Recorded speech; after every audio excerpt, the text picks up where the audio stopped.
Hello and welcome to the Columbia Daily Tribune's Behind the Stripes webcast. This is Tribune sports editor Joe Waljesper along with Tribune football beat writer Dave Matter. Dave, safe to say Missouri's initial foray into the SEC has not gone well. 0-3, got Alabama coming up, so it's pretty hard to think there will be anything but 0-4 heading into their bye week.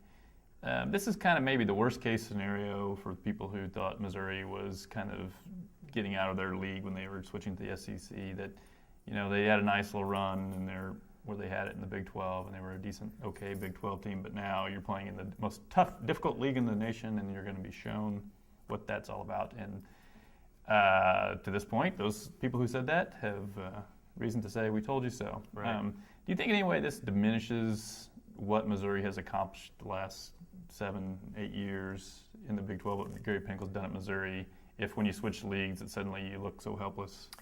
Not yet. I think maybe down the road it could. I say right now not yet, because all those years in the Big 12, they never lost their quarterback and they never had the quarterback issues they're having right now. And is that because they're in the SEC? I don't know. I think some of that stuff is just kind of fluky as far as the issues they've had with James Franklin. I think if this team were in the Big 12 still and we're having these issues, I think they'd still be struggling a little bit, maybe not to this degree, but at some point, I don't know if they'd be able to function like they used to. And I also think if those 07 or 08 offenses, if Missouri had that now, I think they'd do pretty well in the SEC. So I don't think it diminishes what those couple teams did. But as far as the building of the program and just the personnel that they have, the depth and maybe the talent at some positions is not good enough for this league, and we might have overlooked that a little bit, expecting them to compete right away in the East this season, especially on the offensive line. I think that's somewhere that they need to upgrade pretty drastically, and a lot of us, I thought that Missouri would go into this year and be able to compete in the East right away. Maybe we're overlooking some of those depth issues to some degree, not so much on defense. I think they've been okay on defense, but on offense, yeah, maybe the overall depth and development at the quarterback position. So there might be some long-term issues. I think it all depends on obviously how this season finishes out and next year too. But if they have two pretty awful years in the SEC, yeah, then I think it's a legitimate question. Well, I think the 2007 or 2008 teams I think would have done fine in the SEC. But most programs, you could say, let's look back within 10 years of our history and find our best team and talk about that all day long. And so those days are over. I mean, those guys, Chase Daniel is not walking through that door. And so, I mean, you got your team you've got now, and you got to, compete. I mean, Alabama has won a couple national titles, and I mean, everybody's got their good teams in their past. Right. But I think it's right in a sense that, this idea that Missouri could never compete in the SEC. Well, when they were good, they did fine. They went and beat Arkansas by 31 points in the Cotton Bowl. And maybe the SEC didn't have quite the mystique then, because as I recall in the run-up to that game, nobody was thinking, my God, you're playing an SEC team. How are you ever going to survive? It was like, well, we would assume we would win. That's kind of Missouri's attitude.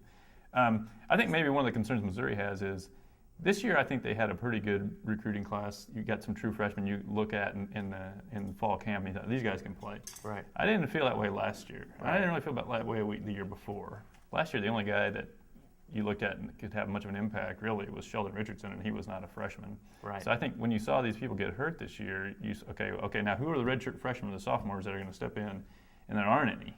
There aren't many. Yeah. And so you're sending guys out there on one leg to play that are seniors, where if you had some decent depth, I think that's where things got off the rails a little bit. I think they had a couple years in a row that were pretty blah recruiting classes, and so now you've got kind of this shell program where the kind of a soft, cushiony inside where they don't have these younger players that are ready to compete. Yeah, and I think then looking forward that issue could get worse, because now you're kind of in limbo on where you're recruiting and who you're recruiting, because they don't have the inroads yet in the new SEC territories. They're kind of moving out of Texas a little bit. They're still doing okay in the state, which they have to do well in.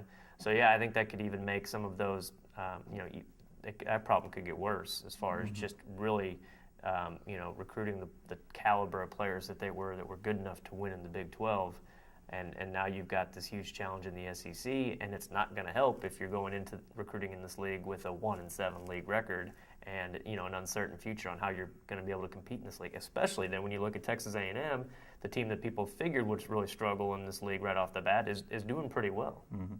And I think next year Missouri will be better. They'll have a quarterback who presumably won't be hurt all the time, and all these freshmen that are playing the offensive line are going to be a year older. They're not going to lose a ton of key players, although on defense you'll probably lose Sheldon Richardson. Right. So I think they'll be a little better. But I think when you talk about a legacy and is it diminished, it's kind of a cult of the last 5 minutes in sports.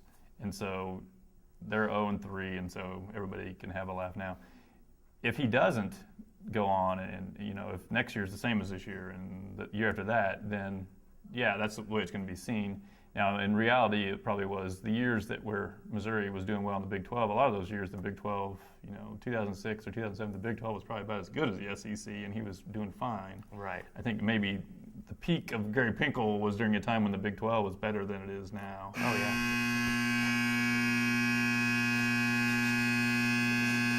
Just sign off.